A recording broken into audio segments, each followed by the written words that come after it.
转，就是它和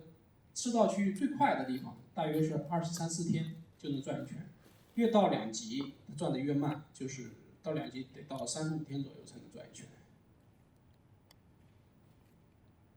这个是日珥和暗条，也就是太阳在活跃的年份，它太阳周围会有各种各样的这种现象出现，它会有一些高能的等离子体的随着这个磁场结构的流动，就像这些磁场就好像在太阳表面搭了一个拱桥一样，然后这些物质就在这个拱桥上进行流动。这个是日珥，那么这个是暗条。日珥和暗条的区别就是，一个是在侧面看到了它的轮廓，就是比如说我的手，你看我的手这样看是看到了我的手的轮廓，但是这样看，你看到是一条线，是我的手的投影。那么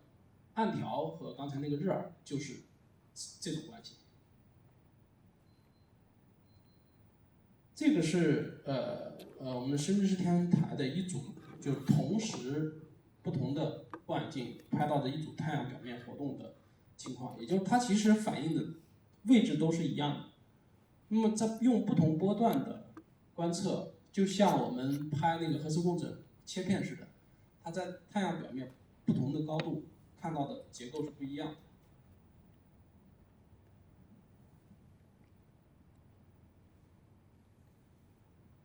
这个是，你看这里，大家仔细看，这里有一个短时间的增量和一个运动变化的过程，这其实就是一个耀斑爆发的过程。这个是边缘日珥的活动，就是它像煮沸了一样这些东西，当然有时候它也会爆发出去。这个是一个空间太阳望远镜给一个爆发的日珥的一个特写。这张图片其实很有名，因为很多这个科幻电影讲到太阳的时候，都经常会用到这个图片，因为这些东西都是真实的科学观测的数据，它不是那个科幻渲染出来的。这个是太阳边缘的一个日珥活动，有点像龙卷风一样。这底下这里，不知道你们能不能看到这个？这底下这里就是那个太阳的边缘。就是太阳表面的所谓的一些米粒组织吧，这些因为这些就是很专业的东西，我就不很详细的解释。那么我们主要讲的是太阳活动对我们的生活的一些影响。另外还有一个就是这个太阳耀斑是可能大家听说过的最恐怖的，或者是对我们影响最剧烈的一类太阳活动。这个是一个太阳耀斑爆发这个时间点观测到的一组数据。右边这个图呢是咋说？中间那个就是把太阳本体挡上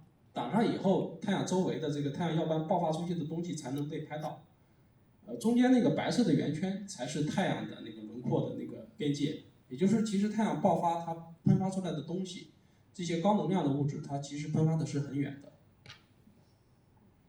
这也是一个空间太阳望远镜的一系列的观测，这里头的这个 A 上面画了一个小圆圈，这个单位是天文上用的最多的一个单位，这个单位是纳米的1/10，也就是比如说这个1600这个 I 这里面 I1600 I 的话，它就是1160纳米，就是已经是非可见光了，在紫外的，所以这一系列观测其实都是在紫外波段观测的，所以它这个颜色呢其实是后加的，因为它这个紫外波段都不是我们人眼可见的那个波段，都不是可见光波段，所以它其实为了区分这个爆发现象，所以给每个不同的波段加了一个颜色，但是这个颜色都是伪色。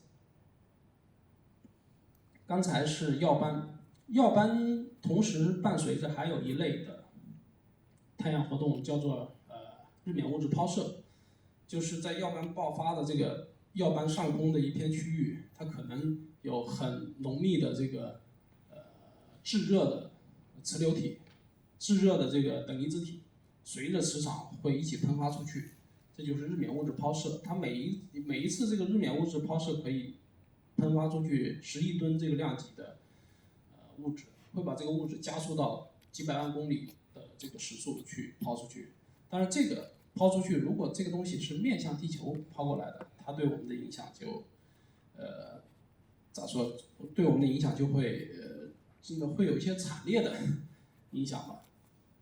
这个是一个刚才讲了耀斑、日冕物质抛射，这个是一个太阳风，这个是一个太阳最常规的一个咋说一个活动吧，太阳活动。那这个活动呢是最早是在1958年，一个物理学家就是天文学家叫 Parker， 他是在理论上计算出来会有这个东西，也就是这个高热量的高速的那个等离子体会逃